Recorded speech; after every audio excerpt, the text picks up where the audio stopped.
Well, most people are pretty aware of the shortage of bicycles, parts and components in the bicycle industry. And if you want something like the latest Shimano, pretty much you just can't get it. Even parts like new chains and so forth, you can be waiting, which is just a normal consumable part on your bicycle. And then we also have GC Performance telling us that the SL7 Specialized is as rare as hen's teeth. Now, could this actually get worse? Well, it possibly could. So let's roll an intro and let's discuss why that could be the case.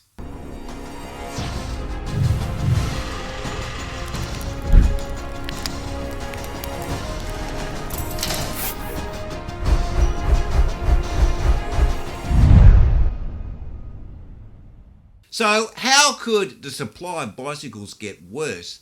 Well, if people are unaware, most bicycles are made on mainland China and then they're shipped to Taiwan for finishing. And this has got to do with taxes and money and saving and all that.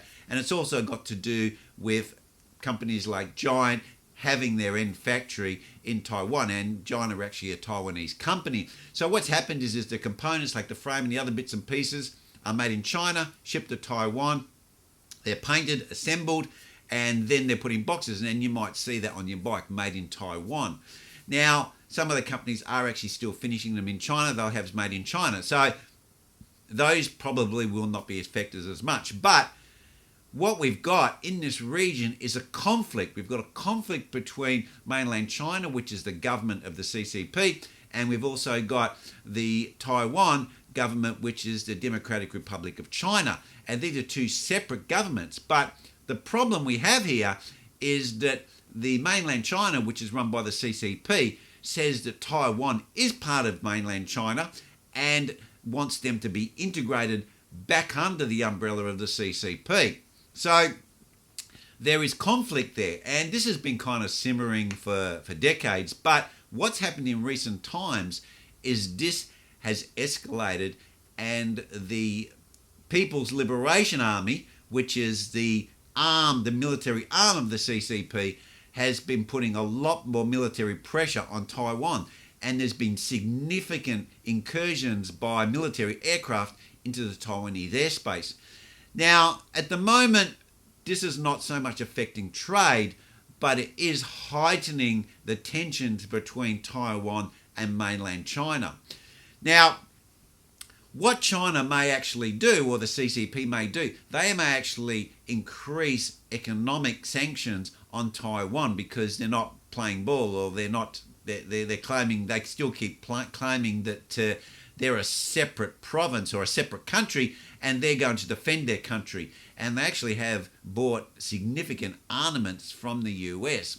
So as this heightens, we may actually see that China, or mainland China, may actually cut off trade or all trade with Taiwan to put pressure on them to make them to get to their knees to come back under the umbrella of the CCP, which is the ruling government of mainland China.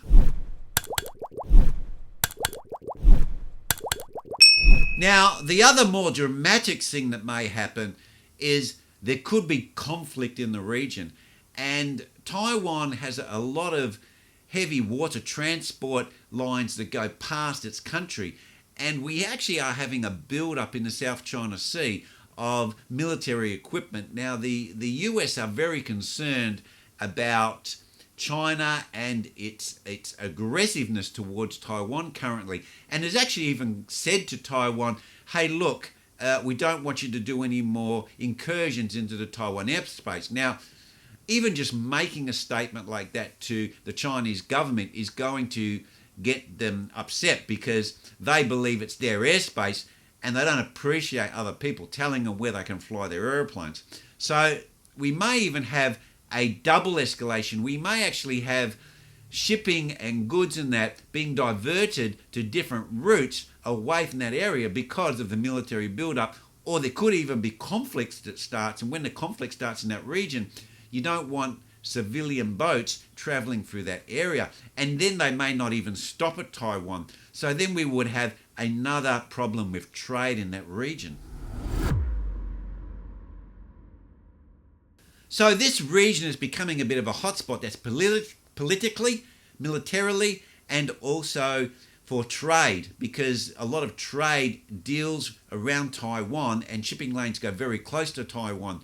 Now, the real issue that some people are saying why this is escalating is because of technology in Taiwan. They make 95% of all of the smart ICs in the world.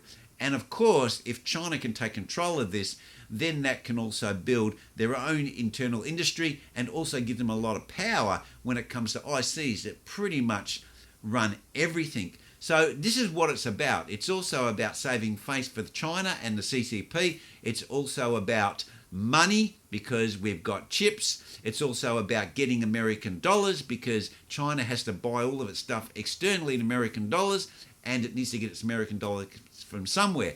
So with all this tension increasing and Taiwan maybe even wanting more things besides bicycles, then they're going to prioritize things, and bicycles are pretty low on the list of necessary things to have. So I can actually see that there could be a supply block to Taiwan, and this could be across the board, and this would include bicycles. So we may actually even see, if this whole escalation in the Taiwanese region escalates further, you could see China taking very, very severe economic action against Taiwan. And if this is the case, it's definitely going to affect bicycles. Well, anyway, guys, it's a bit sad to hear what's happening in that region because, I'm in Australia, and Australia has been roped into this conflict. So we'll just have to wait and see how it pans out. But it's a pretty serious affair. And apart from bicycles, we could actually even have an escalation of war in this region. But hopefully that doesn't happen. Well, anyway, guys, that's where I'm going to leave it on this subject. And I will see you next vid. Cheers.